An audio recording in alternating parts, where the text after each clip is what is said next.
Hello students, in today's class we are going to see 8th standard Hindi lesson number 2 वारिस कौन। So इसमें हम देखने वाले इसका explanation. Digest answers already uploaded हैं, सबके प्लेलिस्ट बने हुए हैं, आप चेक कर सकते हो सारे प्लेलिस्ट।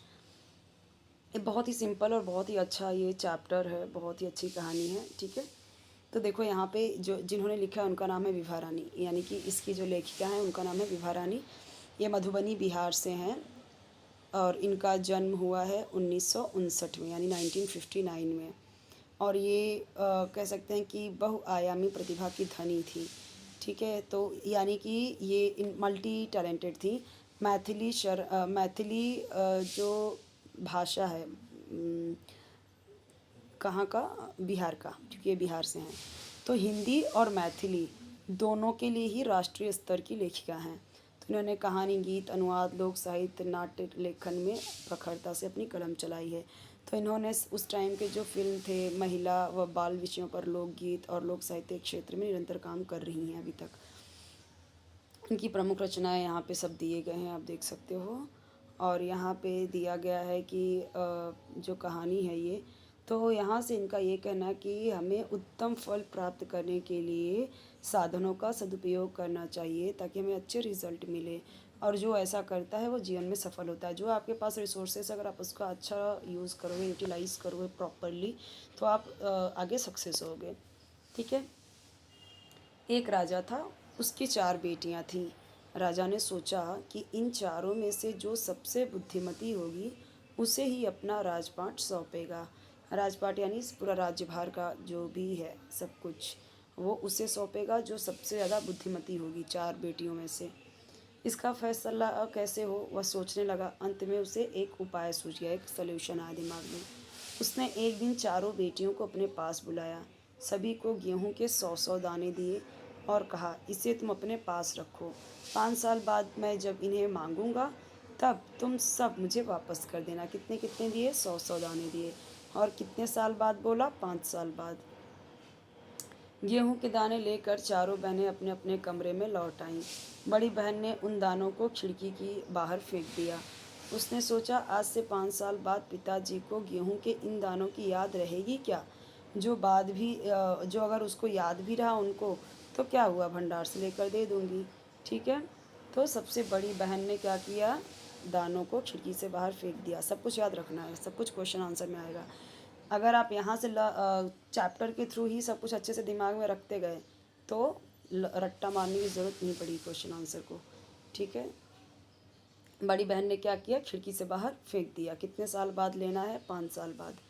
दूसरी बहन ने, अब दूसरी वाली का जो नंबर है, उसने क्या किया? दानों को चांदी की एक डिब्बी में डालकर उसे मखमल के थैले में बंद करके सुरक्षा से अपनी संदूकशी क्या होता है? छोटा सा संदूक होता है, बॉक्स होता है, उस लोहे की होती थी, चांदी की होती थी, जिसकी अब वो लोग राजा हैं तो उनके पास सोने की, चांदी की, अच्छे अच्छे मेटल्स की उनके पास हो सकती हैं।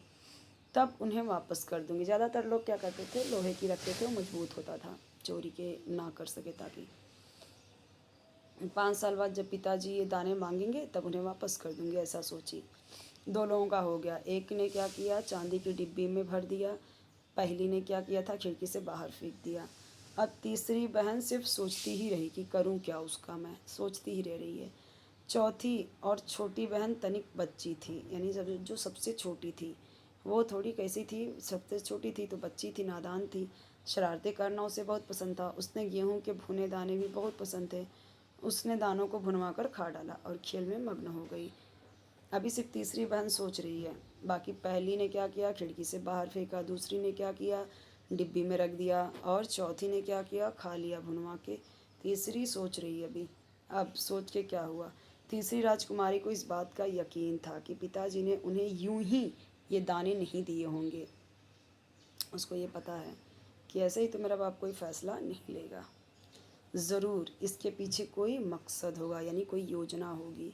पहले तो उसने भी अपनी दूसरी बहनों की तरह ही उन्हें सहेज कर रख देने की सोची, लेकिन वह ऐसा न कर सकी। 2-3 दिनों तक वह सोचती रही। फिर उसने अपने कमरे की खिड़की के पीछे वाली ज़मीन में वे दाने बो दिए। समय पर अंकुर फूटे, पौधे तैयार हुए, दाने निकले। राजकुमारी ने तैयार फसल में से दाने निकाले और फिर से बो दिए। इस तरह 5 वर्षों में उसके पास ढेर सारा गेहूँ तैयार हो गया। उसने क्या किया, 100 दाने बोए, फिर उसको काटा वाटा, उसमें से जो दाने निकले रख दिए, फिर बोए, फिर बोए, फिर बोए, फिर काटे, फिर बोए, फिर बोए, ऐसे ऐसे करके 5 सालों में बहुत सारा उसके पास अनाज हो गया।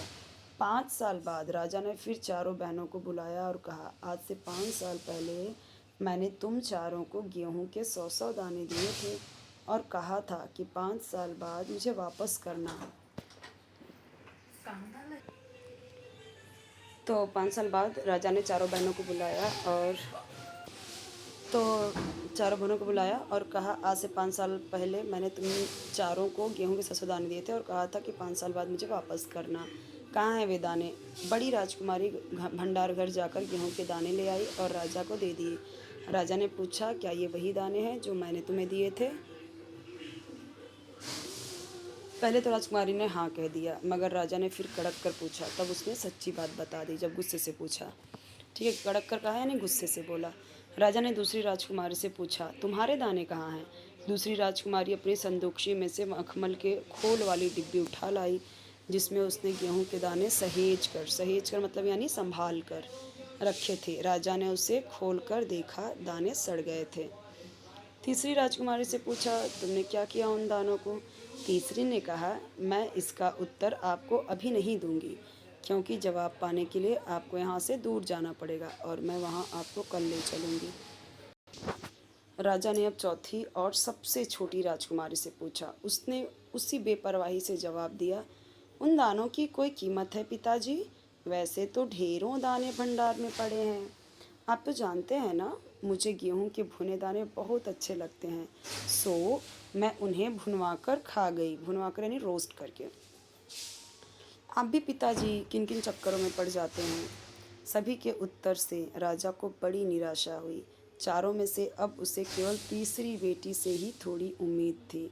दूसरे दिन तीसरी राजकुमारी राजा के पास गई। उसने कहा, चलिए पिताजी, आपको मैं दिखाऊं कि गेहूं के वे दाने कहाँ हैं। राजा रथ पर सवार हो गया।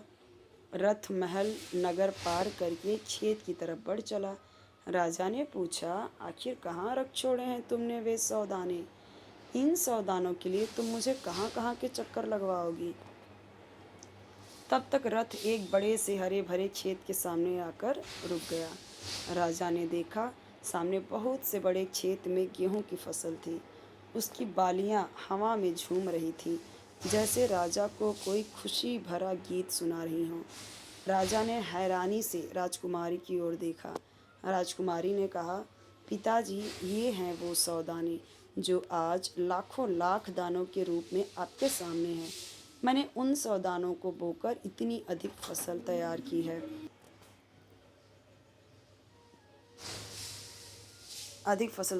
है। राजा ने उसे गले लगा लिया और कहा, अब मैं निश्चिंत हो गया। तुम ही मेरे राज्य की सच्ची उत्तराधिकारी हो। उत्तराधिकारी मतलब उसकी वारिस, वही वारिस जो है, यानी अब वही देखेगी। निश्चिंत यानी बेफिक्र, टेंशन फ्री।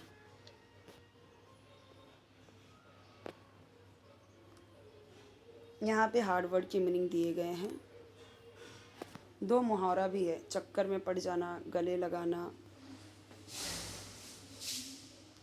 अब ये सारे जो क्वेश्चन आंसर हैं, ये सारे क्वेश्चन आंसर ऑलरेडी अपलोडेड हैं, डाइजेस्ट आंसर्स। ठीक है, ज़रूर इसके पीछे कोई मकसद होगा, सो मैं उन्हें भुनवा कर खा गई।